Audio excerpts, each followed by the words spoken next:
और बिहार में ईडब्ल्यूएस का जो 10% आरक्षण की जो सरकार ने बात की उसे नहीं लागू करें, लागू किया गया है उसको हटाने का काम करें। लेकिन महागठबंधन की सरकार जो अपने आप को कहती है कि मैं पिछड़ों की सरकार हूँ, पिछड़ों के बल पर बनी हुई सरकार हूँ, लेकिन ईडब्ल्यूएस के मामले में इन्होंने अपना चेहरा साफ कर दिया कि ये पिछड़ों की सरकार नहीं है। ये सरकार संविधान विरोधी सरकार है। ये सवर्णों के साथ, मनुवादी सामंतवादी ताकतों के साथ घोलमेल करने वाली ये सरकार। जब ईडब्ल्यूएस नाम रखा गया है, हमें बड़ा नाम भी ये लगा। ईडब्ल्यूएस का मतलब क्या होता है? ये ईडब्ल्यूएस जो इसका नाम रखा गया, तो इसका नाम का मतलब है इकोनॉमिकली वीकर सेक्शन। तो भारत भर में इकोनॉमिकली वीकर सेक्शन कौन है?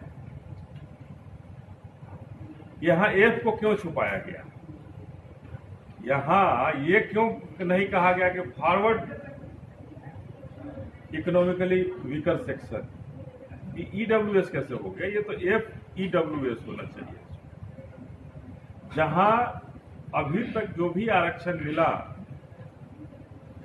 किसी न किसी कमीशन के अनुशंसा पर आरक्षण की दी गई, चाहे वो मंडल कमीशन की बात हो या आज़ादी के पहले बाबा साहब ने जो एससी और एसटी के साथ आरक्षण की बात।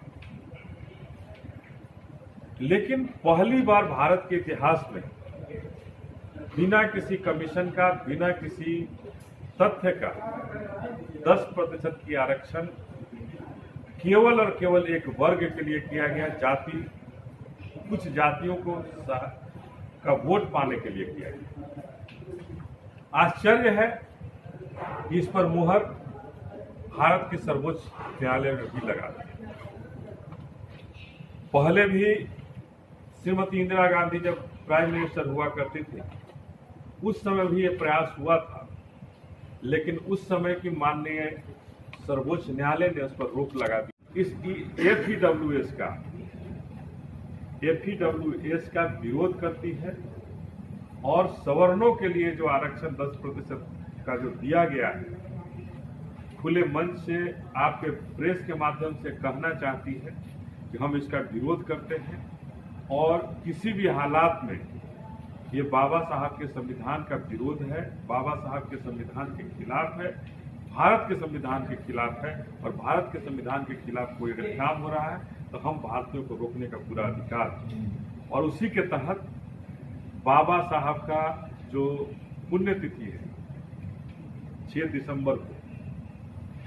दिसंबर को हम लोग इसके खिलाफ धरना देने जा रहे हैं।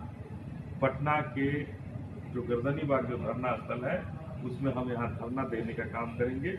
और पहला रोज हमारा होगा कि एफईडब्ल्यूएस को वापस इस सरकार ले और लेकर के जो बाबा साहब का संविधान है उस संविधान को बचाने का काम करें।